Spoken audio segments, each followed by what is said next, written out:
Le grillon du foyer. Fantaisie d'après Charles Dickens de Pierre Gripari. Avec Louis Herbessier, Roger Blin, Jean Coste, Christian Lude, Denis Manuel, Pierre Pernet. Et Denise Jans, Françoise Ponty, Edith Scobb, Jacqueline Staupe, Nicole Tabaglio, Nicole Vassel. Réalisation, Georges Perroux.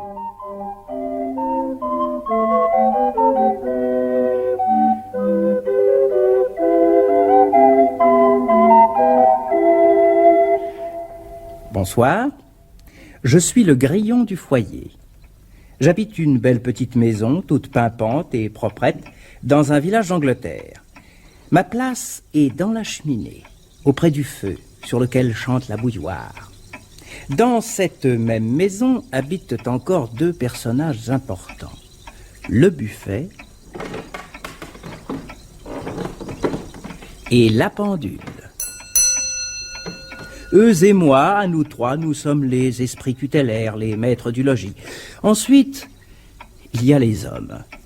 Ce sont de drôles de créatures, en équilibre instable sur deux pattes, toujours en train de se déplacer d'une pièce à l'autre, incapables de rester immobiles 12 heures de suite.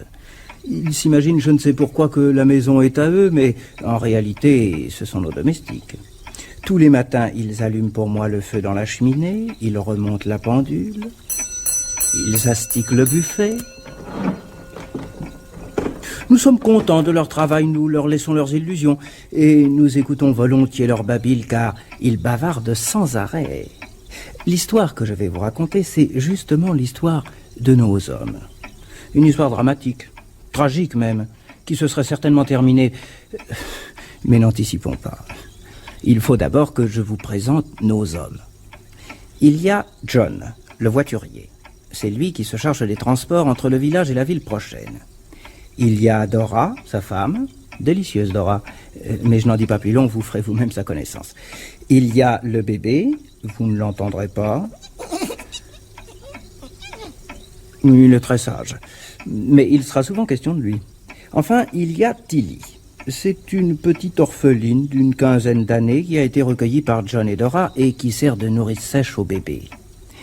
Notre histoire commence par une froide soirée d'hiver.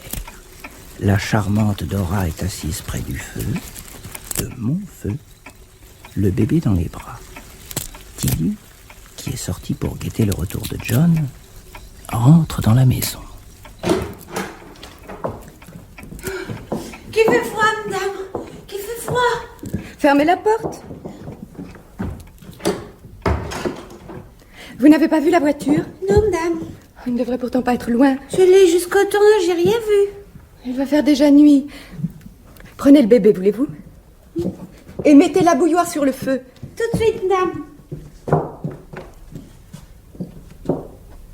Tilly, regardez donc ce que vous faites. J'ai dit la bouilloire sur le feu. J'ai pas dit le bébé.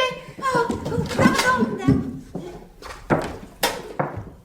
Voilà. Tilly, Madame. et vous ne voyez pas que vous êtes assise sur le bébé? Oh, pardon, madame. Oh, ma pauvre enfant, vous serez toujours aussi sotte. Oh, madame. Bien quoi? Le grillon. Bien oui, le grillon. Vous ne l'avez jamais entendu? Oh, mais qu'est-ce que fait donc John? Où est-ce qu'elle est, son papa, mon trésor? Il revient de sa tournée, mon poussin, avec tout plein de colis, ma poulette, ah badati. Qu'est-ce qu'il a encore loin, son papa? Oh, mais non, ma petite crotte en sucre. Il est entré en ville, il passe devant chez le notaire, puis devant l'église. Il s'arrête pour déposer un colis chez la vieille Betsy. Il remonte en voiture, il va prendre le tournant, et le voilà. L'eau commence à bouillir.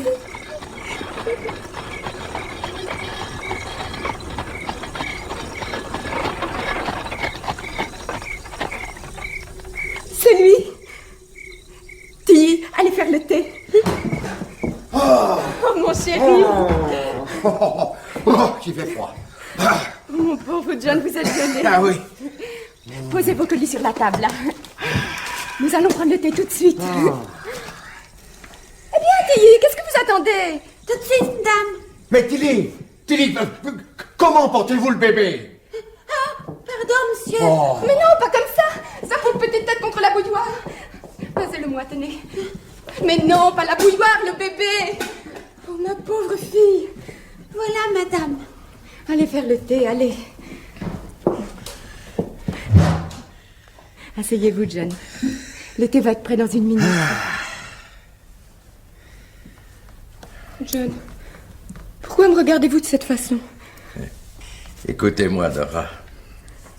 John, vous êtes fâché, j'en suis sûre. Mais non, je ne suis pas fâché.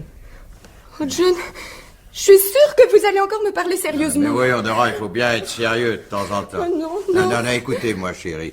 Chaque fois que je rentre ici, je me demande si je ne vais pas retrouver le bébé écrasé, noyé, ébouillanté, rôti. Oh, John, comment pouvez-vous dire des choses pareilles? Écoutez-moi, Dora. Vous m'écoutez? Oui. Non. Croyez-vous que Tilly soit vraiment... Mais non, John, vous le savez, c'est impossible. Non, je sais, c'est une pauvre orpheline, elle est pleine de bonne volonté, elle adore le bébé, elle nous adore, c'est une affaire entendue. Il faudrait tout de même... Dora, Dora, vous m'écoutez? Mais oui. Ah, qu'est-ce que je disais? Ah oui. Croyez-vous que ce soit très hygiénique pour le bébé d'être tenu par un pied, la tête en bas? Non, et croyez-vous qu'il n'y a rien de plus rafraîchissant pour sa petite tête qu'une bouilloire qui sort du feu? Alors, je ne sais pas, moi, vous pourriez faire un peu preuve d'autorité vis-à-vis de Tilly, si vous ne voulez pas la mort du bébé. Oh, John, comment pouvez-vous m'accuser de vouloir la mort du bébé? Non, mais je ne vous accuse de rien de semblable, Dora. Ah, mais si vous m'accusez, vous venez de le dire. Non, ne faites pas la bête. Je vous ai dit simplement que... Oh, par pitié, John chéri.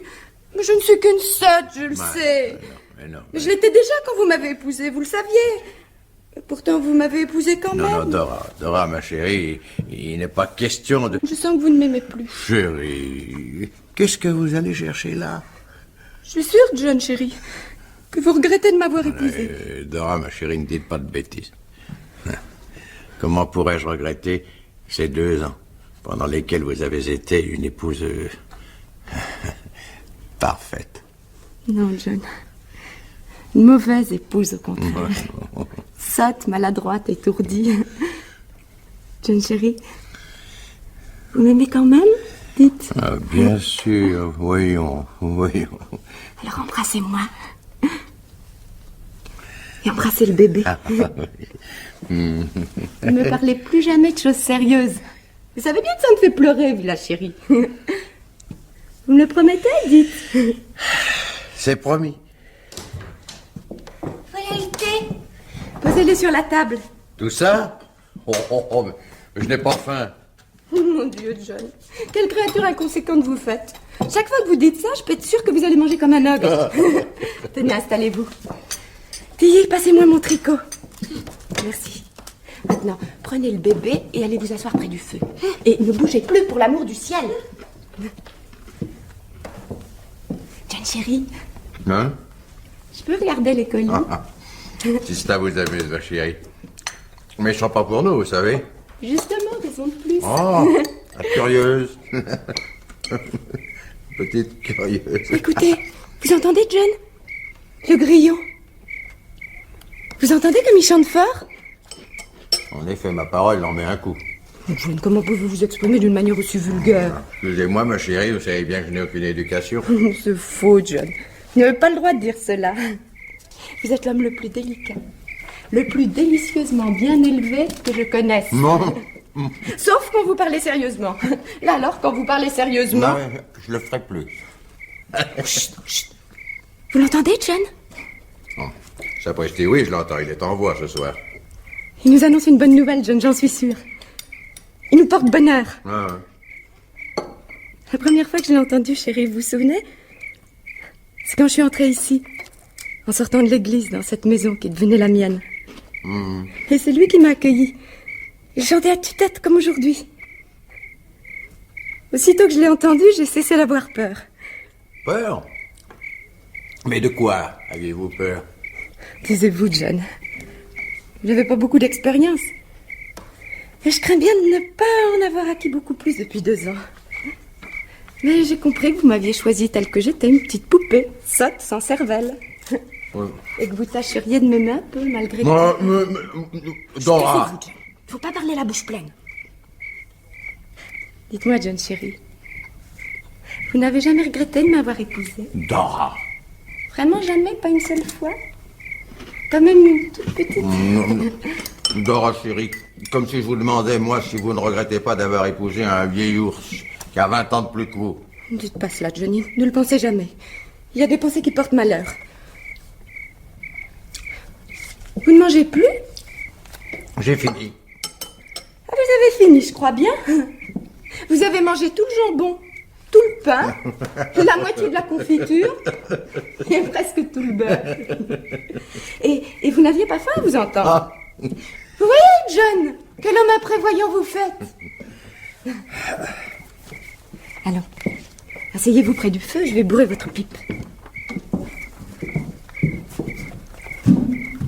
Ayez! Au lieu de regarder la bouche ouverte, faites donc attention au bébé.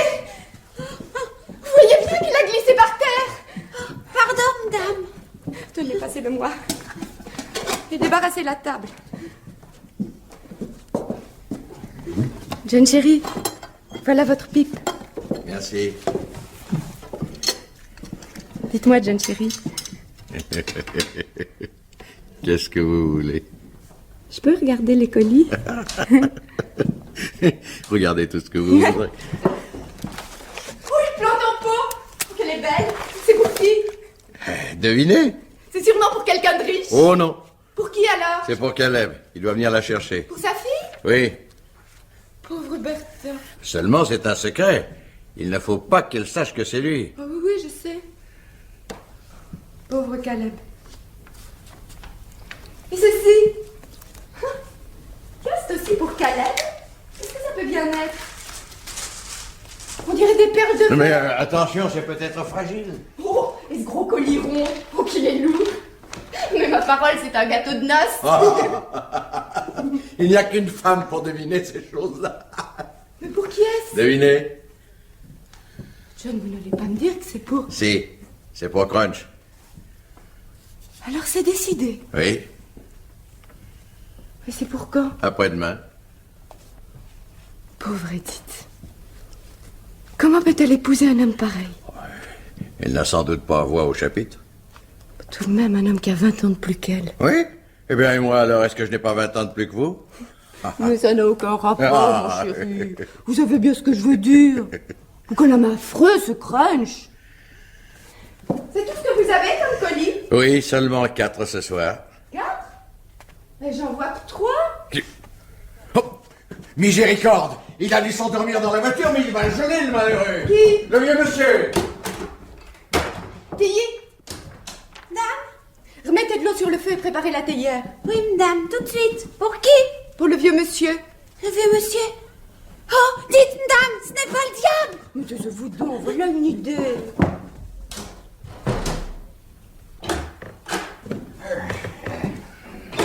Vous faites un fameux dormeur! Oui, très froid même. Non! Non?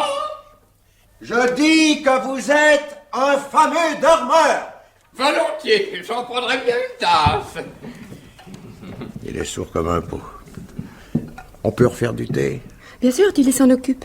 C'est votre fille? Non, c'est ma femme! Vraiment? Oh, elle est bien jeune. Et elle, c'est votre fille? Non, c'est une orpheline! Ah, vraiment? Elle est bien jeune. Et ceci, c'est votre fille? Non, c'est un garçon! Un garçon. Oh, il est bien jeune. 2 mois et 3 jours! On l'a vacciné il y a 6 semaines! Et le vaccin a très bien pris. Ça ne fait rien, ça ne m'a pas empêché de dormir. Qu'est-ce qu'il dit? Ça ne l'a pas empêché de dormir! Voyons, John, je ne suis pas sourde. Oh, pardon. Combien de temps allez-vous rester? Oui, oui, j'ai beaucoup voyagé. Non! Mais si, je vous assure. Je vous demande combien de temps vous allez rester? Combien de temps je vais rester? Oui! Combien de temps allez-vous rester? Ah bon? Je n'en sais rien du tout. Comment vous n'en savez rien? Merci, ne vous donnez pas la peine. 2 morceaux de sucre seulement. Je suis un colis, vous savez. Oui, je sais. Oh, mais qu'est-ce que tout ça veut dire? Vous voyez, l'étiquette poste restante. Oui, oui. Alors, j'attends qu'on vienne me chercher, vous comprenez? Oui, oui. Oh, mais voyons, John, c'est absurde. C'est comme ça que il voyage en colis. Et le port est payé. Mais qui doit venir le chercher? Qui doit venir vous chercher? Pardon? Qui doit venir vous chercher? Qui doit venir me chercher? Oui. Je ne sais pas. Je ne suis qu'un colis, vous comprenez? Ne vous dérangez pas surtout. Ne vous occupez pas de moi. Je ne suis qu'un colis. Le vieux monsieur s'assied sur une chaise à l'écart, tire de sa poche un journal russe et se plonge dans sa lecture. Il n'y a rien à en tirer. Le thé est prêt? Tilly? Eh bien, Tilly, ce thé. Tout de suite, madame. Oh, madame. Bien quoi? Quel drôle de journal, c'est écrit à l'envers. Oh, mais dépêchez-vous donc. Oui, madame. Mais dites-moi, John, cet homme ne va pas rester là toute la nuit. Ce n'est pas un hôtel ici. Voulez-vous que j'y fasse, ma chérie? Je ne peux pas non plus le mettre à la porte, il fait trop froid. Et puis, le port est payé. Mais si on ne vient pas le chercher ce soir. Nous verrons bien. Posez ça sur la table. Et prenez le bébé. Le thé est prêt? Oh, mais soyez sans inquiétude. Jusqu'à ce qu'on vienne me chercher, je paierai ma pension. Mon prix sera le vôtre. Voici votre thé. Merci. Ça fait du bien. En voulez-vous encore? Non, merci, je ne peux rien manger. Ne vous donnez pas la peine, je suis un colis. Oh, voilà une histoire. Oh, John, on a frappé. C'est peut-être pour lui. Entrez. Eh bien, entrez. Ah, c'est vous, Caleb. Entrez donc. C'est le fabricant de jouets, la tête et les épaules couvertes d'un sac en toile d'emballage. C'est un petit vieillard très doux et très gentil, qu'il ne faut pas confondre avec son patron, Monsieur Crunch, le marchand de jouets, qui va venir tout à l'heure. Asseyez-vous, Caleb. Alors, comment vont les affaires? Eh ben, foi, pas trop mal. Mais vous savez ce que c'est? On a beau être mal payé, quand on aime le travail, on se prend au jeu, n'est-ce pas? Bien sûr. Alors on n'est jamais content. On voudrait toujours pouvoir faire mieux. Ainsi, les arches de Noé, par exemple. Les éléphants sont toujours trop petits en proportion. Et les mouches trop grosses. Bien sûr. Alors, Tilly, ça vient cette tasse? Voilà, madame. À propos, avez-vous trouvé... Tenez. Ah, très bien. Oh, elle est belle. C'est Bertha qui va être contente. Ne lui dites rien, surtout. Soyez tranquille. Tenez, ça aussi, c'est pour vous. Merci. Ah oui, ça, je l'attendais. Mais qu'est-ce que c'est, monsieur Caleb? Dora. Oh, il n'y a pas d'indiscrétion. Ce sont des yeux. Des yeux? Des yeux, oui, des yeux. C'est ma fille qui les coud. Ah, pauvre Bertha, si seulement elle pouvait retrouver les siens au fond de la boîte. Voici votre thé, monsieur Caleb. Merci. Et dites-moi, Caleb, vous n'attendez rien d'autre? Non? Quoi d'autre? Ah. Un vieux monsieur, par exemple. Quel vieux monsieur? Ah, regardez. Oh, quelle curieuse figure. On en ferait un casse-noisette. Non, il n'est pas pour nous, malheureusement. Monsieur Caleb, votre thé va refroidir. Merci. Il y a aussi quelque chose pour votre patron. Pour Crunch? Ah oui, je sais. Mais il m'a dit qu'il passerait le chercher lui-même. Ah. Au fait, je ferais peut-être bien de m'en aller. À propos, vous n'avez pas un chien? Non. Ah, comme c'est dommage. Et vous ne connaîtriez pas un chien dans les environs? Enfin, je veux dire un chien en qui vous auriez confiance. Et pourquoi faire? Eh bien, pour lui marcher sur la patte. Oh, quelle horreur! Non, ce n'est pas par méchanceté, vous savez. C'est pour bien avoir leur cri dans l'oreille. J'ai une grosse commande de chiens aboyeurs et je voudrais approcher le plus près possible de la vérité. Comme ceci? Ah, juste, juste. Oh, mon brave John, quel service vous me rendez là. Faites-le encore, voulez-vous. Vous êtes merveilleux. Je ne vous connaissais pas ce talent. Comment faites-vous? Eh ben, Non, non, non, non, non, non, pas comme ça. En aspirant l'air. Ah, oui, j'ai compris. Comme ceci. Oui, c'est déjà mieux. Écoutez bien.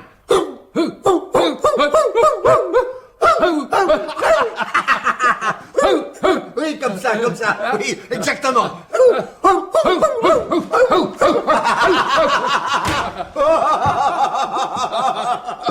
Eh bien, la bonne heure, Caleb. Nous sommes gais. Est-ce que par hasard je vous paierai trop cher? Ce n'est pas cela, Monsieur Crunch. Je me documentais simplement. D'ailleurs, je m'en vais. Allons, au revoir, messieurs, dames. Et où donc aurez-vous? Je rentre. Bertha m'attend. Restez ici, je vous raccompagnerai. Vous prendrez bien une tasse de thé. C'est que j'en ai déjà bu. Peut-être, mais moi pas. Et j'ai soif, moi. Et je n'aime pas boire seul. Et puis j'ai besoin de vous parler. À vous, ainsi qu'à John. Eh bien quoi? Asseyez-vous donc. Tilly, une tasse pour Monsieur Crunch. Oui, madame. Eh bien, John, on vieillit. Dame, un peu tous les jours. Ce n'est pas comme votre femme, hein? Elle, c'est tout le contraire. À votre place, je me méfierais. Qu'est-ce que vous voulez dire? Moi, on rien. La tasse. Donnez-la moi. Merci.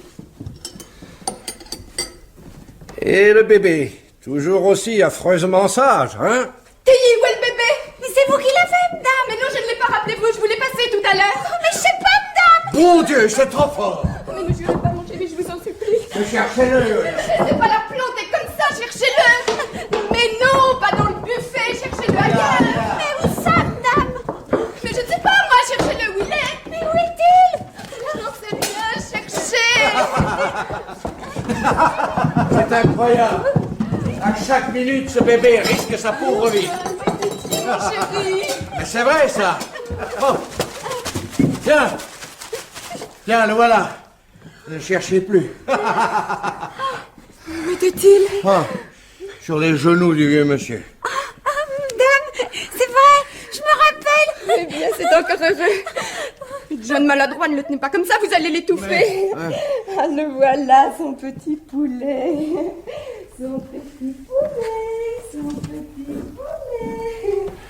Et il ne pleure jamais? Jamais. Et pourtant, il envoie de dur. Oh, John! Il a tort.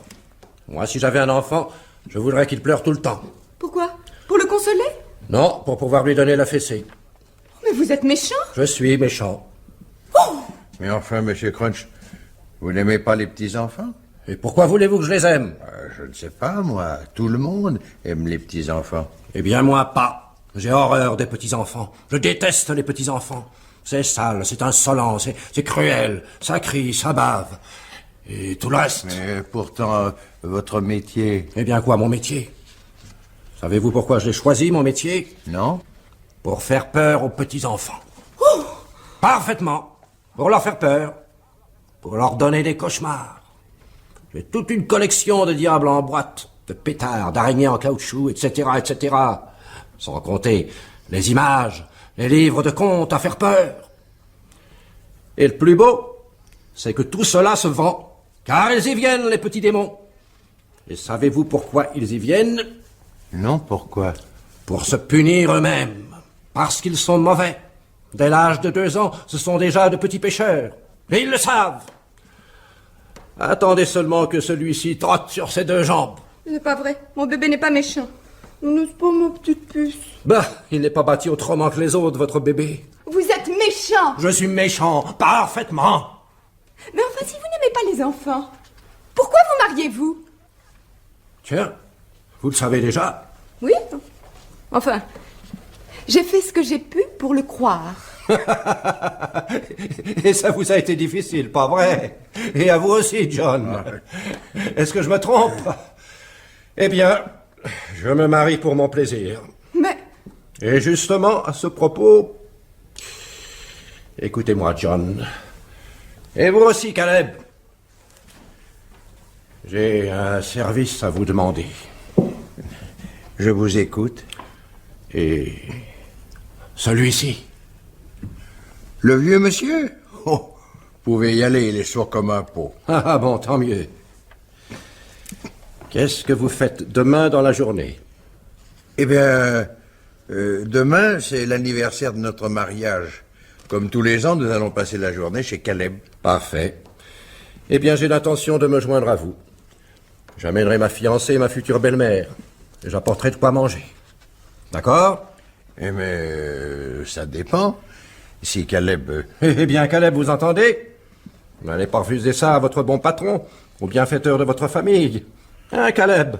Mais pourquoi tenez-vous spécialement? Vous allez comprendre. Mon cher John, vous et moi, nous sommes pour ainsi dire logés à la même enseigne, n'est-ce pas? C'est-à-dire? C'est-à-dire que vous vous êtes marié à une femme qui a 20 ans de moins que vous, et que je m'apprête à en faire autant. Or, vous êtes heureux, John. Oui? Vous aimez votre femme. Oui? Et votre femme vous aime. Tout au moins, elle le dit. Qu'est-ce que vous voulez dire? Rien. Elle vous le dit, c'est l'essentiel. Ce que je veux, c'est que ma fiancée est... Oh diable, comment s'appelle-t-elle? Oh! Edith? C'est ça, Edith. Je veux qu'elle vous voie ensemble. Comprenez-vous? Non. C'est pourtant simple. Si votre femme lui dit qu'elle vous adore, malgré votre différence d'âge, vous savez comment sont les femmes. Ce sont des perroquets, des singesses. Elle trouvera tout de suite très original de dire à tout venant qu'elle m'adore, moi aussi. Et peut-être qu'à force de le dire... Mais, excusez-moi, mais en ce cas, cela veut dire qu'Edith ne vous adore pas. Elle m'adorait, elle me déteste. Oh, je dois lui rendre cette justice. Elle ne me l'a pas caché. Elle me l'a dit tout de suite. Monsieur, je ne vous aime pas. J'en aime un autre, et je l'aimerai toujours. Et cet autre, vous le connaissez, Caleb. Vous voyez qui je veux dire. Édouard. Oui, avant son départ, Édouard s'était fiancé avec Edith. J'ai encore soif. Servez-vous. Mais pourquoi Edith vous épouse-t-elle? Dora. Pourquoi? Ma chère Dora, Edith a une mère. Dieu soit loué. Une femme de tête, une forte femme. Et soit dit en passant, une femme qui a dû être diablement belle. Car elle a encore de beaux restes. Eh bien? Eh bien, sa mère me la vend, tout simplement. Quelle horreur! Et vous acceptez? Pourquoi pas, si je peux me la payer? Mais enfin, elle ne vous aime pas? Justement, c'est cela qui fait le charme. Oh, vous êtes méchant! Mais oui, je suis méchant. Depuis une demi-heure, je me tue à vous le répéter, vous n'avez pas encore compris? Mais enfin, vous n'avez pas peur qu'elle... Mon pauvre John. C'est justement cela qui me rassure, voyez-vous. Je ne comprends pas. Mais si. Voyez-vous, John, si j'étais comme vous, marié à une femme de 20 ans plus jeune que moi, et si cette femme se pendait à mon cou en m'appelant chérie à longueur de journée, eh bien, c'est alors que je me méfierais. Qu'est-ce que vous voulez dire? Oh, rien. Mais en ce qui me concerne, je préfère de beaucoup qu'Edith m'ait dit ce qu'elle pensait. Ainsi, la situation est nette. Et je sais ce qu'il me reste à faire. Alors, c'est entendu pour demain? Allons, vieux fainéant. En route. Caleb, n'oubliez pas vos colis. Ah oui, c'est vrai. Ni le vôtre, monsieur Crunch. Soyez tranquille, je n'oublie rien. Et le vieux monsieur, il n'est pas pour vous? Lui, qu'est-ce que j'en ferai? Je vous demande un peu. Il a pourtant une figure intéressante, monsieur. Très intéressante. J'ai presque envie d'en faire un casse-noisette. Pah, il n'est pas assez laid. Il ne ferait peur à personne. Alors, vous venez, oui? Tout de suite. Encore un mot, John. Comment faites-vous déjà? J'ai oublié. Si. Encore. Non, non, non, non, non, non, pas comme ça. En aspirant l'air.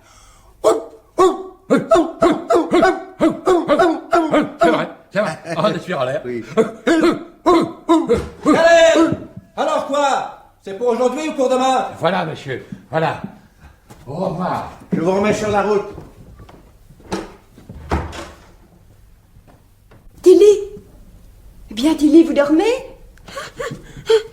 Débarrassez la table, et ensuite nous irons coucher le bébé. Oui, madame. Et à ce moment-là, il s'est passé une drôle de chose. Dora était toute seule devant le feu, le bébé dans les bras, tandis que le vieux monsieur était assis sur une chaise derrière elle.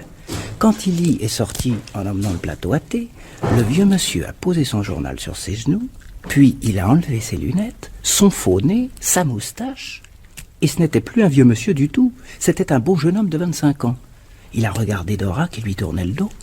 Dora, prise d'inquiétude, s'est mise à s'agiter sur son siège comme sous l'influence d'une force maléfique. Qu'est-ce que c'est? Qu'est-ce que c'est?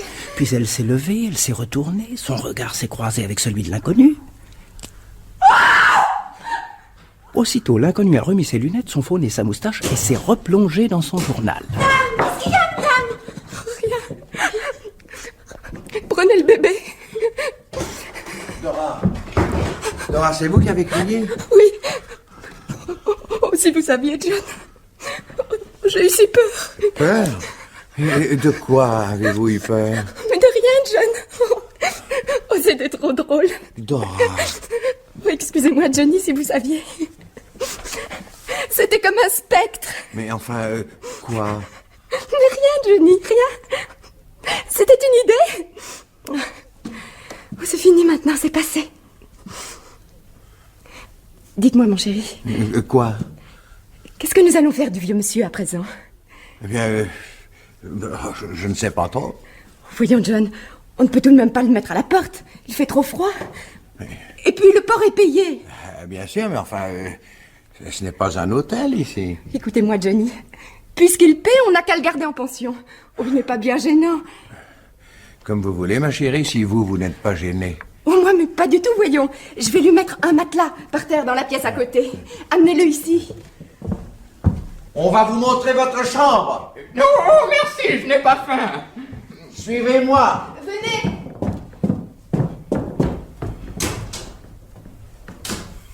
Abadi, Abada, Abadi. John est rentré dans la salle sans bruit.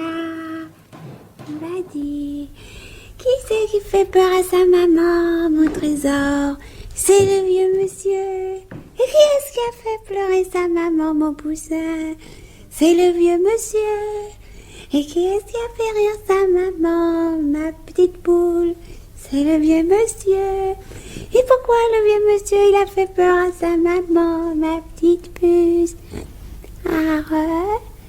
John a regardé Tilly avec surprise, avec stupeur. Et Dora s'est mise à rire dans la chambre en préparant le lit de l'inconnu. Moi, je me suis mis à grésiller le plus fort que j'ai pu pour essayer de couvrir les paroles de la petite, mais il était trop tard.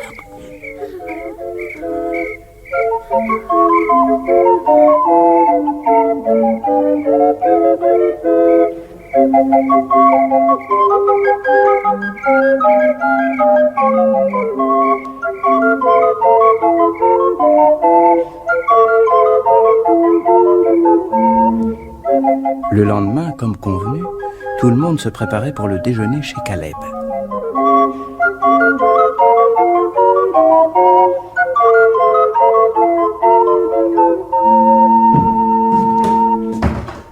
C'est vous, père? C'est moi. Comme vous êtes rentré tard hier soir. J'étais retenu chez John. Ils m'ont offert le thé. Ils sont si gentils. Et puis le patron est arrivé. Monsieur Crunch? Oui, Crunch. Il n'a pas voulu me laisser repartir seul. Alors j'ai repris le thé avec lui. Ensuite, il m'a raccompagné. Il est si bon. Et quel temps faisait-il? Très froid. Mais à mon âge, ça ne me fait pas peur. Et puis, c'était très beau. Ah oui? Comment était-ce? Eh bien, imagine-toi, la terre toute noire, le ciel tout blanc, et le soleil au milieu, comme une grosse orange. Comme une orange? Comme les oranges que je voyais quand j'étais petite? Exactement. La même couleur. Oh, comme c'était beau. Et votre belle redingote, vous ne l'avez pas salie, j'espère? Penses-tu, j'ai fait bien attention. Si toi rentrais, je l'ai mise à sécher. Père, dites-moi encore comment elle est, votre belle redingote. Elle est bleue. Toute bleue. Comme le ciel que je voyais quand j'étais petite? Exactement. Pas comme le ciel de maintenant, bien sûr. Comme le ciel en été, avec des boutons dorés. Des boutons dorés. Oh, je vous vois d'ici, père. Avec vos cheveux noirs, vous devez avoir l'air d'un prince. Ah, tu dis ça, mais il y a des gens qui s'y trompent. Non. Si, bien sûr. Tiens, pas plus tard qu'hier, en allant chez John, je rencontre un cheminot. Tu sais pas ce qu'il m'a dit? Non, qu'est-ce qu'il vous a dit? Allez, pas de salade, mon prince, il m'a dit. Il s'exprimait de façon très vulgaire. À votre habit, je vois bien que vous êtes de la haute. Donnez-moi donc un penny. Et vous le lui avez donné? Bien sûr, je ne pouvais pas faire mentir ma belle redingote. Oh, mais vous êtes vaniteux, père. Il y a des moments. Mais ce n'est pas beau, ça. C'est très, très vilain. Et ici, quoi de nouveau? J'ai presque fini les bébés. Seulement, il me manque des bras gauches. Je t'en donnerai. Et puis, pardonnez-moi, père, mais j'ai fait une bêtise. Lequel? J'ai fait tomber la cheminée de la maison. La cheminée de la maison? Oui, un faux mouvement. J'ai essayé de la ravoir, mais je n'ai pas pu. Elle a dû rouler dans un coin. Oh, ça n'est rien. Je recollerai ça. Pourquoi marchez-vous en traînant les pieds, père? Vous êtes fatigué? Moi, fatigué? Ah, par exemple, à mon âge, je voudrais bien voir ça. Tiens, voilà ce que j'ai ramené de chez John. Qu'est-ce que c'est? Ce sont des yeux. Des yeux comment? Des yeux bleus. Comme le ciel? Oh, quel bonheur, je vais les coudre tout de suite. Mais non, repose-toi, voyons. Puis j'ai encore autre chose. Quoi donc? Tiens! La belle plante. C'est pour moi? C'est pour toi? Mais qui donc? Oh non, non, ne dites rien, père. Je crois que j'ai deviné. Tu as deviné? C'est Monsieur Crunch, n'est-ce pas? Oui, c'est lui. Oh, qu'il est bon. Mais c'est beaucoup trop, c'est de la folie. Qu'est-ce que je pourrais bien faire pour le remercier? Ne le remercie pas, surtout. Tu sais bien qu'il déteste ça. C'est un ours. Un ours, lui. Oh non, père, il voudrait bien, mais il ne peut pas. Non, la vérité, c'est qu'il se cache pour faire le bien. C'est cela, la vraie charité, n'est-ce pas, père? Oui. C'est cela, la vraie charité. Salut la compagnie. Eh bien, à la bonne heure, on ne se refuse rien à ce que je vois. Une plante en pot. Les voilà bien, les pauvres. Alors, ça veut dire que je vous paye assez cher, pas vrai? Mais vous me payez bien, je ne me plains pas. C'est ça, allez-y. Oh, je connais la musique. Donnez-nous le superflu, nous nous passerons du nécessaire. C'est bien ça, n'est-ce pas? Et après, on va se plaindre de crever de faim. Pas plus de prévoyance que des goujons. Si vous saviez comme il est drôle, Bertha, quand il dit ça. Oh, je sais. Monsieur Crunch, donnez-moi votre main. Qu'est-ce que vous voulez en faire de ma main? Donnez, donnez. Mais qu'est-ce qui vous prend? Vous êtes folle! Ne faites pas le méchant, Monsieur Crunch. Vous n'aimez pas les remerciements, bien sûr, mais je sais tout. Vous savez tout. Pauvre idiote. C'est encore ce vieux fou qui est allé vous raconter Dieu sait quelle faribole. Allez, trêve de plaisanterie. Tenez, Caleb, ça c'est un gigot froid. Encore, eh bien, quoi riez-vous? Qu'est-ce que j'ai dit de si drôle? Ah, cette fois, vous ne pouvez pas nier, Monsieur Crunch. Je vous ai pris la main dans le sac. Pauvre folle. Si vous croyez que c'est pour vos beaux yeux. Edith et sa mère vont arriver d'ici une demi-heure. Débarrassez la table, faites cuire quelques pommes de terre. John et sa femme se chargent du reste. Moi, je vais m'habiller. Mais pourquoi donc, Monsieur Crunch? Pauvre imbécile. Elle n'a rien compris. Vous lui expliquerez.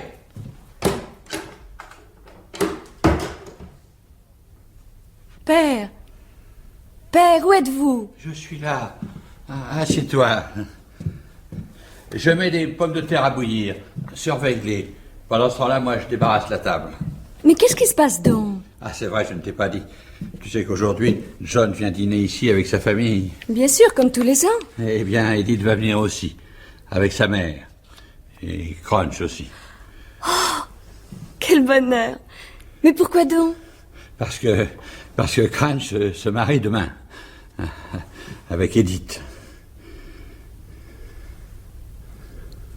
Monsieur Crunch se marie? Et demain, avec Edith. Hein? Eh bien, Bertha. Bertha, qu'est-ce qui t'arrive, mon enfant? Pardonnez-moi, père. Ça va passer. Oh, Bertha, ma petite enfant, qu'est-ce qui se passe? Tu es malade? Non. Qu'est-ce que tu as? C'est ma faute, père. Uniquement ma faute, j'étais folle. Si bon qu'il soit, je n'avais pas le droit de penser Quoi? qu'il pouvait épouser une aveugle. Mais quoi donc? Qui donc? Bertha. Ma Bertha, chérie. Tu l'aimes. Mais c'est de la folie, mon enfant. Tu sais quel âge il a. Oh, ce n'est pas cela, père. J'aurais été tellement heureuse de le soigner. Mais voyons, ce n'est pas possible. Non. Bien sûr. Ce n'est pas possible. Mais comment as-tu pu? Oh, ça s'est fait sans y penser, père. C'est venu tout seul. Il est si bon. Bon, lui? Mais non, il n'est pas bon. Mon Dieu, mais c'est donc pour en arriver là que je lui ai menti pendant des années. Père! Bertha, écoute-moi, mon enfant chéri. Ce n'était pas vrai. Rien n'était vrai. La plante, ce n'est pas lui, c'est moi. Et puis, je n'ai pas l'air d'un jeune homme, mais pas du tout. Je ne suis qu'un pauvre vieux, cassé par le travail, mal payé. Oui, mal payé. Et mes cheveux ne sont pas noirs, ils sont blancs, tout blancs. Et la belle redingote, eh bien, elle n'est pas belle du tout. Et ce n'est pas une redingote. Je sais. Qu'est-ce que tu sais? La redingote, je sais. Tu sais? Un soir, vous m'avez dit, je l'ai mise à sécher, et puis vous êtes sorti. Alors moi, je me suis levée et je suis allée jusqu'au fil pour tâter le drap. Et alors, je n'ai trouvé qu'un vieux sac en toile d'emballage tout mouillé. Alors, j'ai compris. Bertha. Et ensuite, j'ai fait semblant de continuer à vous croire, pour ne pas vous faire de peine. Mais Monsieur Crunch, lui, c'est autre chose. Il est bon. Mais non, il n'est pas bon. C'est un homme dur, avare, sans pitié. Prends mon mouchoir, viens. Non, père. Non, vous dites ça pour me consoler. Mais vous l'avez bien entendu tout à l'heure. Mon Dieu, mais qu'est-ce qu'il faut que je dise pour... Ne dites rien, père. D'ailleurs, à quoi bon maintenant? Oh, ma pauvre enfant. Quand je te vois dans cet état-là. Ce n'est rien, ça va passer. C'est déjà passé. Chut. Il y a quelqu'un à la porte. Crois-tu? Mais j'en suis sûre. Vite, relevez-vous. Voilà. Madame, entrez, je vous prie. Mademoiselle, excusez-moi, je n'ai pas encore mis la table. Bertha, fais les honneurs, veux-tu? Bertha. Eh bien, Bertha, qu'est-ce que tu as? Oh, ce n'est rien. Edith, ma chérie, comme je suis heureuse. Mes respects, madame. Asseyez-vous, il doit y avoir des chaises. Merci. Edith, assieds-toi près de moi. Alors, c'est pour demain? C'est pour demain. Et tu es heureuse? Alors, Edith, tu n'entends pas? Mademoiselle te demande si tu es heureuse. Réponds donc. Oui, je suis heureuse. Et ce n'est rien, tu ne le connais pas. Mais nous qui travaillons pour lui, nous pouvons le dire. C'est la beauté en personne. C'est un ange. Ce qui me plaît en lui, c'est que c'est un homme plein de cœur. Vous ne trouvez pas, mademoiselle? Oh, certainement, madame. Brave enfant. Oh, ça n'est pas le prince charmant, bien sûr. Mais tel qu'il est, c'est un homme qu'on peut être fier d'avoir pour gendre. Et heureuse d'avoir pour mari. N'est-ce pas, Edith? Edith, je te parle. Mère, nous sommes seuls. À quoi bon tous ces discours? Edith, c'est ainsi que tu parles à ta mère? Voilà comment ma fille me parle. Après tout le mal que je me suis donné, tout l'argent que j'ai dépensé, toutes les petites choses dont je me suis privée, tous les sacrifices. Tais-toi. Je me demande ce que j'ai fait au ciel. Je vous respecte et je vous obéis, mère. N'en demandez pas plus. Comment pas plus? Et le cœur? Enfin, le cœur! Alors que moi, je ne pense qu'à te rendre heureuse, car enfin tu es heureuse. Pourquoi toujours me poser cette question, mère? Vous voulez vraiment que je vous réponde? Ma fille ne m'aime pas. Non, Edith, tu ne m'aimes pas comme je t'aime. Tu as des qualités, bien sûr. Tu es belle, intelligente, Dieu merci, tu as de qui tenir. Mais tu es d'une sécheresse. C'est une chose que je n'arrive pas à comprendre. Ton pauvre père n'était pas comme ça. Quant à moi, je n'en parle pas. Mère! Alors, laisse-moi parler, s'il te plaît. Ah, mademoiselle Bertha, comme cette jeunesse manque de cœur, de naturel, de tout ce qui donne du prix à la vie.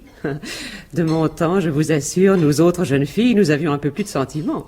Ainsi, quand mon pauvre mari me faisait la cour... Mais enfin, il est mort, Dieu soit loué. Enfin, je veux dire, Dieu est son âme. Voyons, qu'est-ce que je disais? Ah oui. Ne trouvez-vous pas, mademoiselle Bertha, que le monde manque terriblement de cœur? Pardonnez-moi, madame, mais je connais si peu le monde. Ah, c'est juste, pauvre enfant.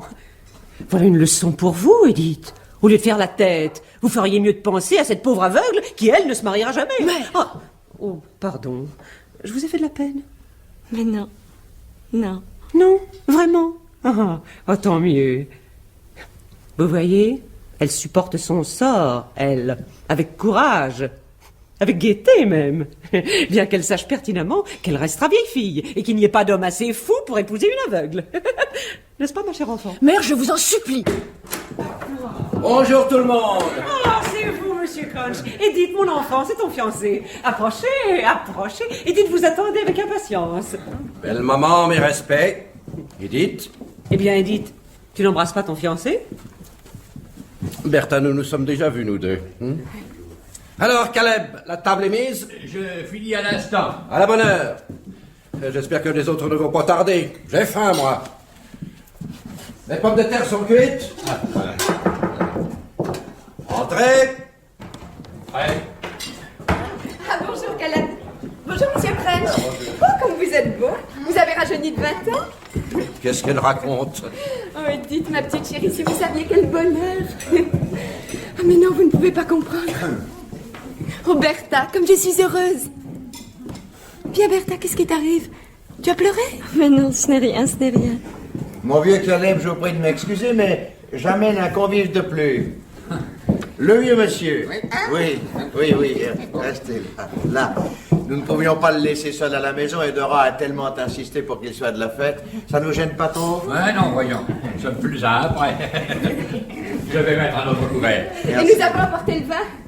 Tilly, mettez donc les bouteilles sur la table. Mais non, pas le bébé, les bouteilles. Soyez donc un peu dégourdis. Ah, monsieur Crunch, vous qui avez du cœur, je suis sûre que vous comprenez ce que peut ressentir une mère. Et certainement, certainement. Il y a cette place? Bien sûr. Oh, d'ailleurs, il n'est pas encombrant. Oh, les pommes de terre sont cuites. Un plat, Caleb, s'il vous plaît. Voilà. Et mon gigot? Où est mon gigot? Il est ici. Tilly, occupez-vous du gigot. Essayez d'être utile à quelque chose. Je ne peux pas t'aider? Non, c'est inutile. D'ailleurs, tout est prêt. Moi, qu'est-ce que je peux faire? Ah, vous, Johnny, vous allez déboucher les bouteilles et remplir les verres. Et ne renversez rien. Vous êtes si maladroit. Oh, pardonnez-moi, monsieur Crunch, ce sont les sentiments. Et comment donc, belle maman? Pleurez tout à votre aise, je vous en prie. J'étais sûre que vous me comprendriez. Edith, ma chère, ton fiancé a un cœur d'or. Tiens, d'où sortit celui-là?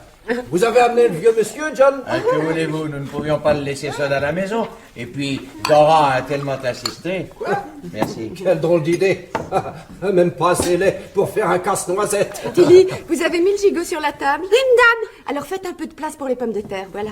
Dora chérie, les verres sont remplis. Et vous n'avez rien renversé? Mais non. À la bonne heure. Eh bien, maintenant que les pommes de terre sont chaudes, je propose que tout le monde passe à table. Voilà. Attention, pas de bousculade. Alors, le vieux monsieur à ma gauche, ensuite Edith. Ah, il ne faut pas que le vieux monsieur se sente tout seul. Ensuite John. Eh bien, moi? Ah, mais laissez-moi faire, monsieur Crunch. Vous ne comprenez pas que c'est exprès? Il faut qu'Edith se rende compte par elle-même à quel point un homme de 40 ans peut être séduisant. C'est bien ce que vous vouliez, n'est-ce pas? Qu'est-ce qu'elle a votre femme aujourd'hui, John? Elle a bu? Je ne sais pas, non, pourtant. Pas encore. Attendez, j'ai dit John à la gauche d'Edith, Bertha ensuite. Vous êtes placés? Voilà. Bon, maintenant, vous, Caleb à ma droite. Ensuite madame. Oui, c'est ça, merci. Et ensuite monsieur Crunch. Mais laissez-moi faire. Qu'est-ce qui commande ici? Elle est déchaînée. Ça y est, vous y êtes, Monsieur Crunch? Ensuite, Tilly avec le bébé. Ça y est? Oui, Chacun oui. est à sa place? Oui, tout le monde est Pour le repas que nous allons prendre, soyez bénis, Seigneur. Et maintenant, prenez vos verres. Je bois à nos jeunes fiancés. Dora! Excusez-moi, John chérie, c'est aujourd'hui l'anniversaire de notre mariage. Et Dieu sait que je ne le regrette pas. Mais laissez-moi être un peu folle. Aujourd'hui seulement.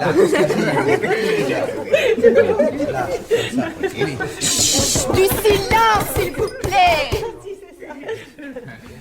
Je bois à nos jeunes fiancés. À ceux dont nous rêvions quand nous étions encore à l'école. Vous vous souvenez, Edith chérie? Que sont-ils devenus, les pauvres? S'ils revenaient maintenant, ils n'en croiraient pas leurs yeux. Souvenez-vous, Edith, quand nous étions à l'école. Si je vous avais dit alors que vous épouseriez le vieux Crunch, vous m'auriez arraché les yeux. Mais c'est de la folie, c'est insensé. Ah, Monsieur Crunch, vous n'avez pas droit à la parole. Taisez-vous et buvez. À nos jeunes fiancés. Alors, vous buvez, Monsieur Crunch? Ouais. Et maintenant, asseyons-nous. Là. Dora, qu'est-ce qui vous arrive? Ce n'est rien, John, chérie, ce n'est rien. Embrassez-moi. Et à présent, retournez à votre place. Tout le monde est assis? Alors maintenant, au gigot. Oui, c'est ça. Le gigot, mon gigot. Et il nous faut un homme fort pour découper le gigot. John, vous êtes fort? Passez vos assiettes. Qui aime le saignant? Dites pour préférence. Caleb le couteau. Ah, merci. Mais ce n'est pas le gigot. Dora! Qui a mis le bébé dans le plat au gigot? Qu'est-ce que vous tenez dans vos bras en ce moment, petite sœur? Madame, je demande pardon. Faites donc attention, voyons. Faites circuler les pommes de terre. Et pour vous, ce sera bien cuit ou saignant? Charmant, charmant. À la bonne heure. Caleb? N'importe quoi, ce morceau-là, ça ira très bien. Pour Monsieur Crunch? Saignant. Et pour Madame? Oh, pour moi, peu importe. Pourvu que ça soit tendre. Vas-y. Et ceci pour Tilly. Tilly, regardez comment vous tenez le bébé. Oh, pardon, madame. Eh bien, Bertha, vous ne mangez pas? Non, ce n'est rien, John. Je suis tellement heureuse. Pour tout le monde. Merci, John. Alors, souriez un peu. Merci. Vous êtes si gentil. Vous ne voulez pas que je vous coupe votre viande? Oh non, non, je suis à droite, vous savez. J'ai l'habitude. Merci, John. Ah, la nature, Monsieur Crunch. La nature. Certainement, certainement. Et vous, Edith, vous n'avez pas grand appétit, on dirait. Laissez. Ça ira mieux demain. Mon rêve, c'est ça de finir mes jours dans un chalet suisse, entouré de vaches et de porcelaine. John, Oui? John, dites-moi la vérité. J'ai besoin de savoir. Monsieur Crunch, Oui. Eh bien, Bertha. il est bon, n'est-ce pas, Monsieur Crunch? Oui, il est bon. Ah, c'est tout ce que je voulais savoir, John. Merci. Eh bien, il est bon. Il est très bon. Ah, bon, ça, rien à dire, il est bon. Et vous, madame, qu'en pensez-vous? N'est-ce pas qu'il est bon, mon gigot? Excellent, très tendre. En voulez-vous encore une tranche? Non, merci, j'ai fini. Eh bien, moi, j'en veux encore. John? Oui. Pardon? Encore une tranche. Voilà, faites passer votre assiette. En vérité, Vous dites? Du saignant, Crunch? Oui, du saignant. en vérité, c'est une grande... Oui, par ici, c'est mon assiette. Voilà. Pardon, belle maman, je vous écoute. C'est une grande satisfaction pour une mère. Taisez-vous. Belle maman a la parole. En vérité, c'est une grande satisfaction pour une mère que de pouvoir se dire qu'elle a donné sa fille à un Faites homme. passer les fruits. Ah, taisez-vous, on ne s'entend plus. En ce qui me concerne, et bien que je ne puisse en aucune façon m'en attribuer le mérite, Allons donc, belle maman, vous êtes trop modeste. je suis heureuse de proclamer que j'ai toujours trouvé en Edith une fille respectueuse et obéissante. Et quant à Monsieur Crunch que voici, Mais écoutez donc, bon sang. Belle maman parle de et moi. quant à Monsieur Crunch que voici, c'est un homme d'une rare délicatesse de sentiment, auquel je peux le dire. Moi. Elle sera pour lui, j'en suis certaine, une épouse aimante et dévouée dans sa vieillesse. Pardonnez-moi de faire un si étalage de mes sentiments. Mais non, belle maman, pleurez, soulagez-vous. Mais à présent, je n'ai Faites plus comme qu'à chez me vous. reposer dans la fierté d'une voie accomplie en attendant la paix du cimetière. Oh, ainsi soit-il. Ça, c'est de l'éloquence. Bravo! Tenez, buvez un coup, belle maman, vous devez avoir soif. Merci. Ah, monsieur Crunch, jamais je n'oublierai cette journée. Ah, moi non plus, belle maman, moi non plus. Il y a encore des gigots. Ben, des pommes de terre. Personne. Ah, du dessert. Non, merci. Et personne n'a plus soif? Si, moi. Ah, eh bien, ça y est, j'ai fini. Bien mangé. Tilly, aidez Caleb à les servir. Et passez-moi le bébé. Venez par ici. Oh, un jeu de dames. Savez-vous jouer aux dames, monsieur Crunch? Moi non, malheureusement. Oh, quel dommage, moi qui mourrais d'envie d'en faire une partie. Votre fille, peut-être. Edith, bien sûr, elle sait y jouer. Mais aujourd'hui, elle a bien autre chose en tête. Ah, vous la rendez bien heureuse, monsieur Crunch. Non, merci, Edith, je n'ai pas besoin de vous. La petite m'aide à débarrasser la table et je ferai la vaisselle demain. Vraiment? Mais oui, allez plutôt retrouver Bertha. Soyez gentille, tenez-lui compagnie. La pauvre enfant, si vous saviez. Mais alors, personne ne sait donc jouer aux dames ici? Attendez un peu. John? Oui. Savez-vous jouer aux dames? Un peu. Un peu? Quelle chance. Tenez, installez-vous ici, avec ma belle-mère. Eh bien, et vous, monsieur Crunch? Moi, je reste là. Je vous regarde. Eh bien, c'est ça, vous serez l'arbitre. Oh, vous êtes charmant, monsieur Crunch. Venez par ici, monsieur. Faites attention, Dora, tout de même. Non, je vous dis surtout s'occuper. Chère Edith, si tu savais comme je suis heureuse. C'est un homme si bon, si délicat, si sensible. Si tu savais tout ce qu'il a fait pour nous. Le jeu de dames est un jeu charmant et tellement plein de cœur. Le soigner dans sa maladie, dans les infirmités de la vieillesse. Nos jeunes fiancés. Nos jeunes fiancés. Être son ami fidèle dans la souffrance. Être sa douce compagne dans les chagrins de la vie. Mais non, madame, je vous assure, vous ne pouvez pas aller à dame de cette façon dès le second coup. Croyez-vous? Ah, mais oui, vous avez raison. Mon Dieu, que je suis étourdie. Oublier ses propres chagrins, ses fatigues. S'oublier soi-même. Croyez-vous, Dora, c'est bien imprudent. Non, une seconde seulement. Rien qu'une seconde. Prier pour lui pendant qu'il dort. Lui parler quand il est réveillé. Eh ben, c'est fini, j'ai gagné. Ah non, non, non, madame, pardonnez-moi, j'ai encore ici 2 rangées de pions. Ah, mais tiens, mais c'est vrai. Et voilà. Je ne les avais pas remarqués. Oh, comme c'est compliqué. Ah, laissez-moi réfléchir. Et à ce moment-là, il s'est encore passé une drôle de chose. Pendant que John jouait aux dames avec la mère d'Edith, pendant qu'Edith parlait avec Bertha, pendant que Tilly aidait Caleb à débarrasser la table, Dora s'était assise dans un coin à l'écart avec le vieux monsieur. Crunch, en marchant de ci de là, s'est approché d'eux, et qu'est-ce qu'il a vu? Pour la 2e fois, le vieux monsieur avait enlevé ses lunettes, son faux nez, sa fausse barbe, et il apparaissait sous les traits d'un solide jeune homme. Crunch, voyant cela, s'est retiré discrètement et il s'est rapproché de John. Comme vous êtes heureuse, Edith. Et comme je suis heureuse de votre bonheur. Bertha. John. Hein? John, mon vieux, êtes-vous fort? Fort? Oui, je sais vous êtes fort, John. Je veux dire, pas de violence, hein, pas de bêtises. Vous me le promettez? Mais de quoi parlez-vous? Vous rappelez-vous ce que je vous disais hier? Eh bien, regardez. Dora! À nos jeunes fiancés. À nos jeunes fiancés. Dora! C'est pas ça, j'ai gagné. Dora!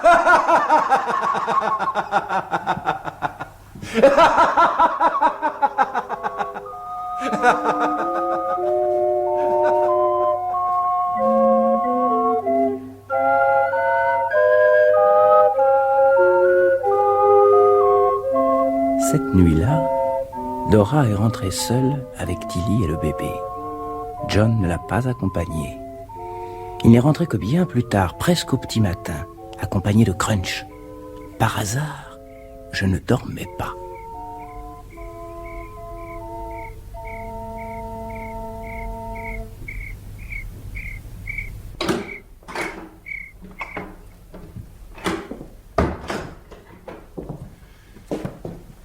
Et elle vous a dit bonsoir, comme d'habitude. Que voulez-vous, mon vieux? Vous apprenez à connaître les femmes. Oh oui, je sais, c'est dur. Enfin, je suis bien content, moi. Vous vous rappelez ce que je disais hier? La mienne, au moins, ne fera pas semblant de m'aimer. Pardonnez-moi, mon vieux. J'ai tort de vous dire cela. Je devrais plutôt chercher à vous calmer. Vous êtes un violent, un impulsif. Un mauvais coup est si vite fait. Et il suffirait que vous vous leviez, que vous alliez jusqu'à sa porte sans bruit. Oh, ma foi, vous pourriez l'étrangler avant même qu'il ne se réveille. Mais non, qu'est-ce que je dis? Vous ne pouvez pas faire ça. Vous n'êtes pas un assassin.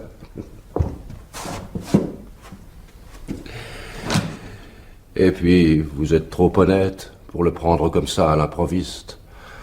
Non, tel que je vous connais, vous commencerez par le réveiller. Vous lui laisserez le temps de s'habiller. Ensuite, vous l'emmènerez dans la cour, et là, vous vous expliquerez entre hommes.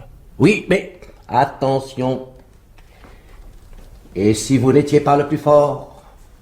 Ce n'est pas un gringalet, votre rival, autant que j'ai pu le voir. Et puis, il a pour lui l'avantage de la jeunesse. Vous êtes payé pour le savoir, mon pauvre vieux.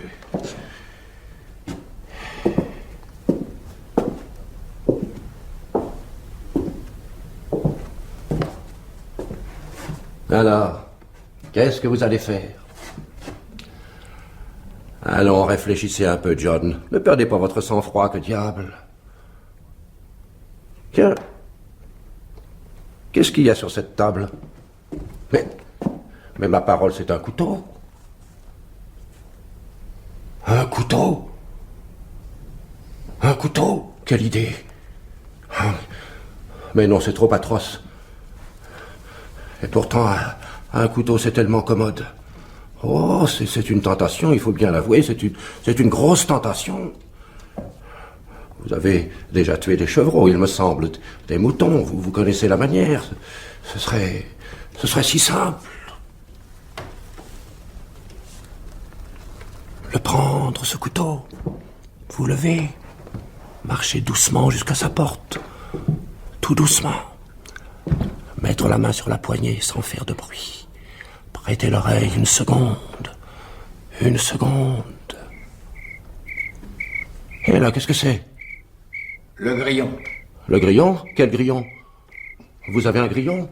Ah, quelle horreur! Vous l'avez pas encore écrasé? Veux-tu te taire, sale bête?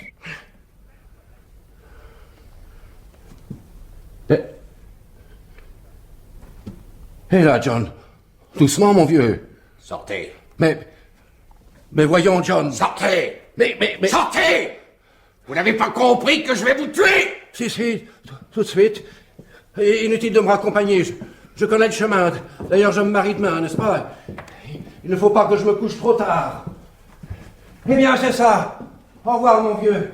Et bonne nuit quand même. Imbécile!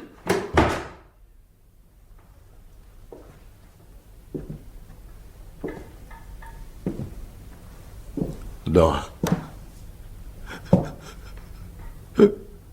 Dora. Pourquoi toi, Dora? Pourquoi toi?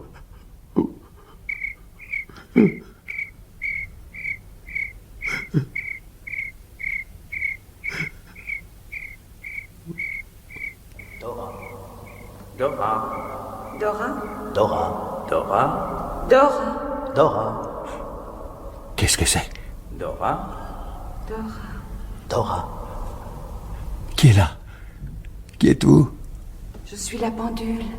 Je suis le buffet. Je suis le grillon du foyer. Qu'est-ce que vous me voulez? Silence. L'audience est ouverte. Faites entrer l'accusé.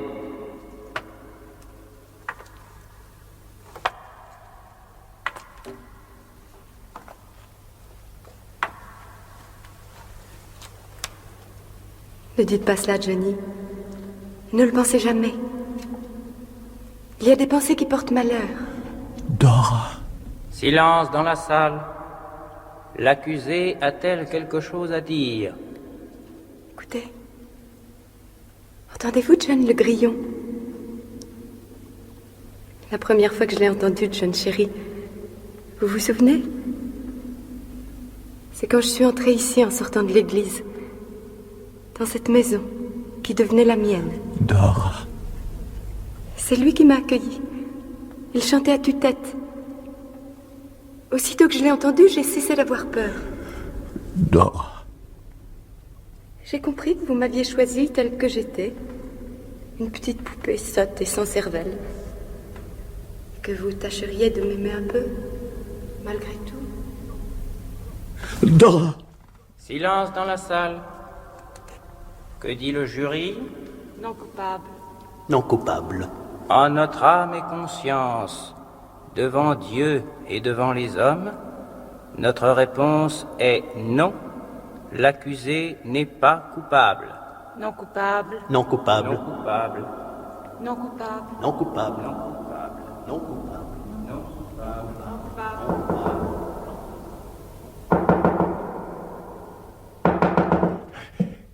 Qui est là? Entrez.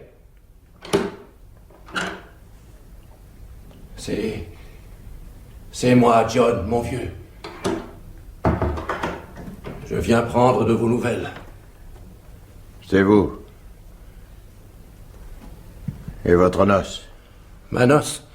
Ah, elle attendra, ma noce. La belle-mère prendra patience. C'est moi qui ai l'argent. Quant à Edith, elle n'est pas pressée. Et en ce qui me concerne, après ce qui s'est passé hier, je vous avoue que moi non plus, je ne suis plus tellement pressé. Alors? Quoi? Qu'est-ce qui s'est passé cette nuit? Il ne s'est rien passé. Rien du tout? Rien du tout. Ah? Tant pis. Enfin, je voulais dire tant mieux. Eh bien, à la bonne heure. S'il ne s'est rien passé jusqu'ici, il ne se passera plus rien maintenant. C'est une affaire terminée. Vous vous trompez. Hein? Là, John, hein, pas de bêtises. Qu'est-ce que vous allez faire? Je lui rendre sa liberté. À qui? À Dora. À votre femme? Mais vous êtes fou, mon vieux. Non, je ne suis pas fou. Dora n'est pas coupable. Qu'est-ce que vous dites? Dora n'est pas coupable. Allons donc. Je vous dis que Dora n'est pas coupable. Bon, comme vous voudrez. Le coupable, c'est moi. Pardon? Le coupable, c'est moi. Je n'avais pas le droit de l'épouser. À mon âge, j'ai abusé de sa jeunesse, de son inexpérience. Mais c'est le monde renversé, c'est de la démence, mon vieux. Je lui rendrai sa liberté aujourd'hui même. Enfin, vous ferez ce que vous voudrez. Après tout, de quoi je me mêle?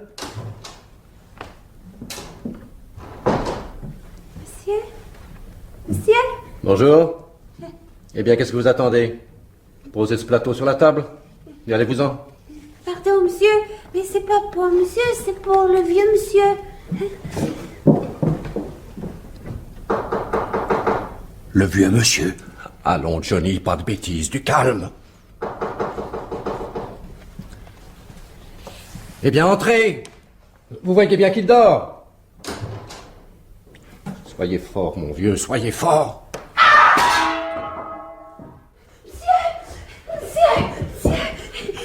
John, qu'est-ce qui s'est passé? Vous m'aviez pourtant dit. Mais rien, enfin, je ne sais pas. Vous ne savez pas? Mais non, je ne sais plus. Monsieur, le vieux monsieur. Eh bien quoi, le vieux monsieur? Il est parti. Parti?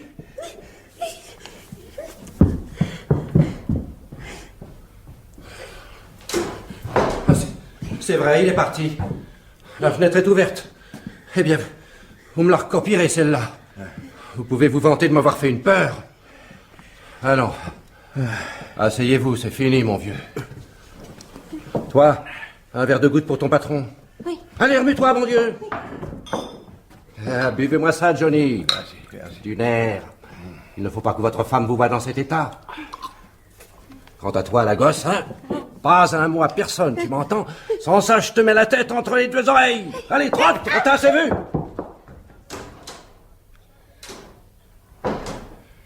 Alors, ça va mieux? Merci, Crunch.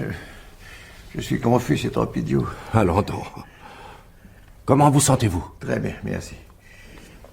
Allez-vous-en, Crunch. Votre noce. Je m'en fous pas mal de ma noce. Attention. Bonjour, John chérie. Tiens, vous êtes là, monsieur Crunch? Bonjour. Eh bien, vilain garçon, où avez-vous passé la nuit? Mais qu'est-ce qui vous arrive? Vous êtes pâle comme un mort. Mais John, regardez-moi donc. Madame! Il y a quoi? Le bébé s'est réveillé. C'est pour me dire ça que vous criez comme s'il y avait le feu à la maison. Eh bien, changez-le et descendez-le ici. Mais enfin quoi, John? M'expliquerez-vous? Asseyez-vous, Dora. J'ai à vous parler. Je vous laisse. Il faut que j'aille m'habiller. Excusez-moi, Crunch. Et merci encore.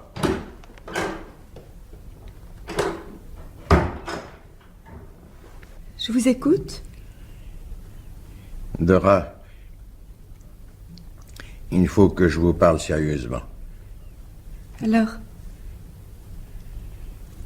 Je sais tout. Tout quoi, tout? Ne mentez pas, Dora. Vous ne m'avez jamais menti, j'en ai la certitude. Et pourtant, vous m'avez caché quelque chose. Est-ce vrai? Oui. Alors écoutez-moi. De toute façon, vous n'êtes pas coupable. La question n'est pas là. Pas coupable? Ne m'interrompez pas. C'est déjà bien assez difficile. Non, vous n'êtes pas coupable. J'ai beaucoup réfléchi cette nuit. Le coupable, c'est moi. Vous épouser à mon âge, c'était plus qu'une erreur, c'était un abus de confiance. Johnny, mais qu'est-ce que vous allez taisez-vous, chercher? taisez-vous, je vous en supplie. Vous n'avez pas péché avec cet homme, j'en suis sûr. Avec cet homme, avec... Taisez-vous! Excusez-moi, mais je ne peux plus vous entendre rire de cette façon. Bon. Comprenez-moi, Dora, je ne vous fais aucun reproche. Vous avez fait de votre mieux pour être une bonne épouse et vous l'avez été. Oui. Oui, vous l'avez été. Mais il y a des lois qu'on ne peut pas ignorer. La jeunesse. J'aurais dû y penser. En un mot, voici ce que j'ai décidé. Une seconde, mon chéri, vous entendez? Mais Dora, vous ne m'écoutez pas. Mais si, John, je vous écoute. J'ai entendu tout ce que vous avez dit. Tout ce que vous n'avez pas dit. Et maintenant, j'entends les cloches. Johnny, avez-vous eu confiance en moi quelquefois? Mais j'ai toujours confiance en vous. Merci, John. En ce cas, avant de me dire ce que vous avez décidé, attendez, mettons une demi-heure, oui, une demi-heure, pas plus. Et si dans une demi-heure, vous pensez avoir encore quelque chose à me dire, alors je vous écouterai. Mais, Dora, je vous parle sérieusement. Mais moi aussi, John, je parle sérieusement, bien que cela ne soit pas dans mes habitudes. Dans une demi-heure, vous prendrez votre décision, c'est entendu. Mais d'ici là, si vous avez encore confiance en moi, John, plus un mot. Vous risqueriez de dire des choses que vous regretteriez par la suite. Et moi, je risquerais de ne pas vous les pardonner. Mais... Plus un mot. Je suis fidèle, Johnny. Plus encore que vous ne le pensez. Mais je suis rancunière aussi. Alors, restons assis et taisons-nous pendant une demi-heure. Vous voulez bien? Comme vous voudrez, ma chérie, mais... Chut. Plus un mot. Vous écoutez les cloches? Madame! Eh bien, j'apporte le bébé. C'est bon, asseyez-vous au coin du feu et taisez-vous.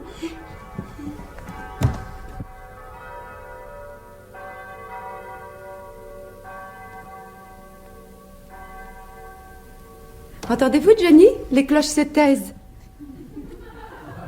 Quelqu'un vient. Restez assis, John. Attendez un peu.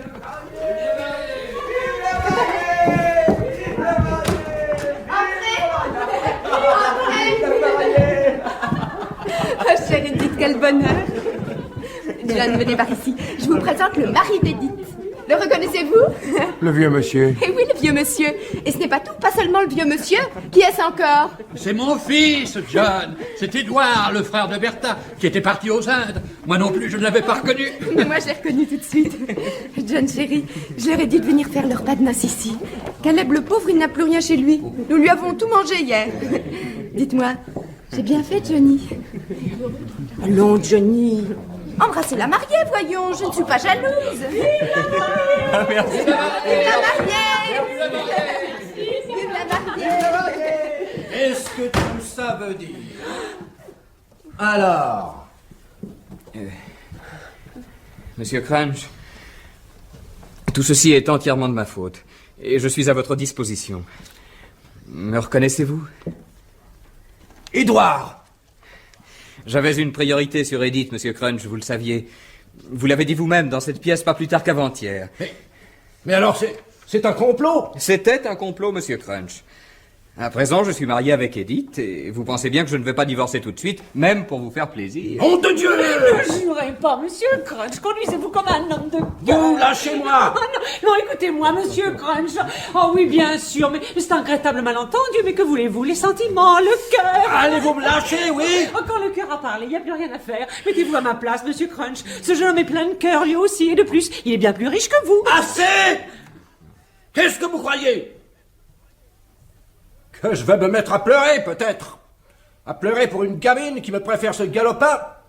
Un morveux que j'ai connu pas plus haut que ça? Et qui l'épouse derrière mon dos? Ah oui, il y aurait plutôt de quoi rire. Monsieur Crunch. Quant à vous! Quant à vous, puisque vous l'avez, eh bien, à la bonne heure, gardez-la. Gardez-la bien, surtout. D'ailleurs, je vous souhaite bien du plaisir avec elle. Elle est frigide. Oh, monsieur Crunch, ne partez pas comme ça, de mauvaise humeur, monsieur Crunch.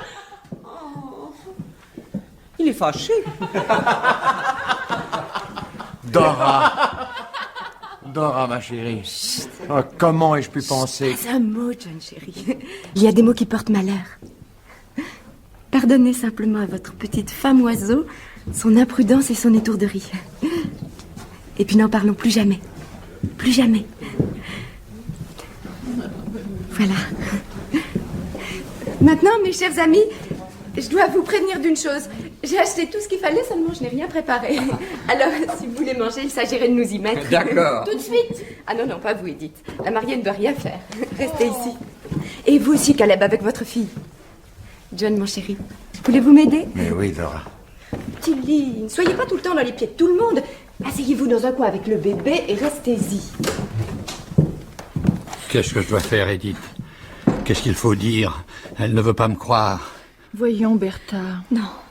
Non, pas lui, c'est impossible. Et c'est pourtant la vérité, Bertha chérie. Tu ne l'as pas entendu tout à l'heure? Mais tout à l'heure. Mais bien sûr, tout à l'heure, mettez-vous à sa place. Je ne dis pas cela pour toi, Edith, mais nous avons été atroces avec lui. Écoute-moi, Bertha.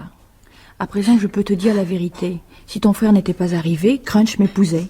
Il m'obligeait à l'épouser, alors que je ne l'aimais pas, sachant très bien que je ne l'aimais pas. Mais il t'aimait, lui. Pas même, ma chérie, pas même. Mais pourquoi donc, alors? Oh non, Edith, tu es injuste. Voilà, nous en sommes. Laissez-moi faire, Caleb.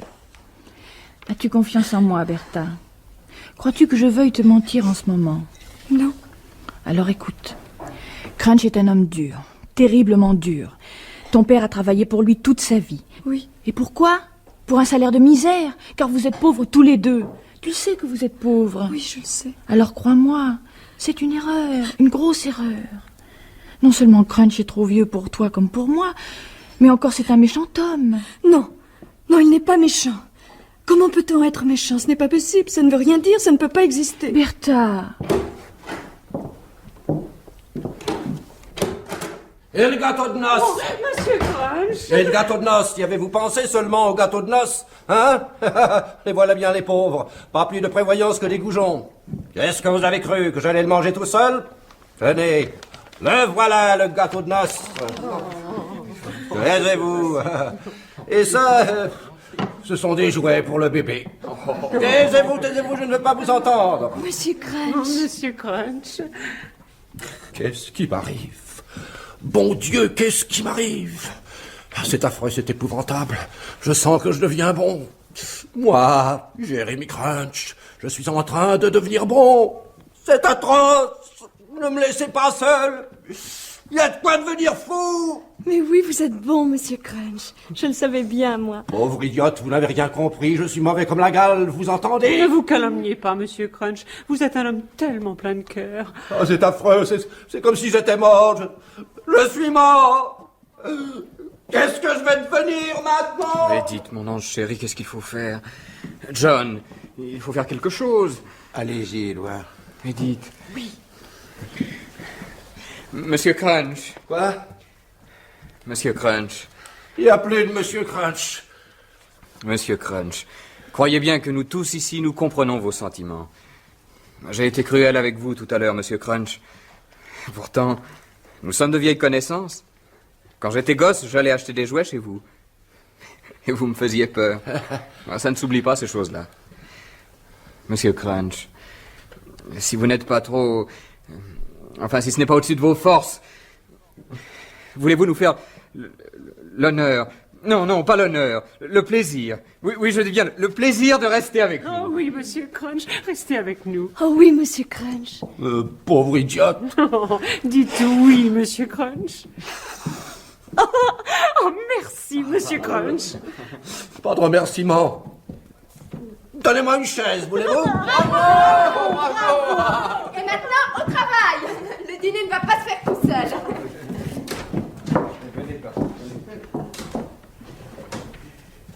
Sans rancune, Crunch. Nous avons été rudement secoués tous les deux depuis hier. Pas vrai? Merci, John. Merci, mon vieux.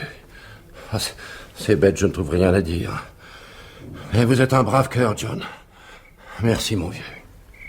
Qu'est-ce que vous faites encore dans mes jambes? Et la salade? Dans la bassine? Mais il y a déjà quelque chose dans la bassine. Attention! Tilly, que fait le bébé dans cette bassine? Oh, le pauvre petit cœur. Mettez-le dans le four. Combien de temps? Un quart d'heure un peu vif. Nora! Quoi?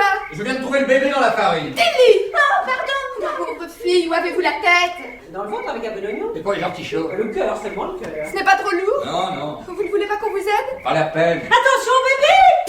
Tilly! Regarde donc, vous mettez les pieds! Écoutez. Écoutez, maintenant je sais.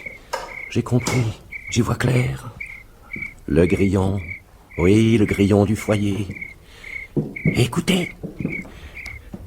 J'ai voulu épouser Edith. C'était par méchanceté. Oui, par pure méchanceté. Je voulais l'acheter, comme on achète une poupée pour l'humilier. Je ne l'aimais pas. Et je la désirais à peine. Et cependant, je passais à côté du bonheur. Car elle est ici même, celle avec qui j'aurais dû faire ma vie. Elle est là, parmi vous. Elle m'entend. Peut-être a-t-elle déjà compris. Monsieur Crunch. En un mot, belle maman, voulez-vous être ma femme? Bertha, mon enfant. Bertha. Bertha, ma petite sœur. Dites oui, belle maman, dites oui. Eh bien, oui. Je suis aveugle. Je suis aveugle. Oh, comme je suis aveugle.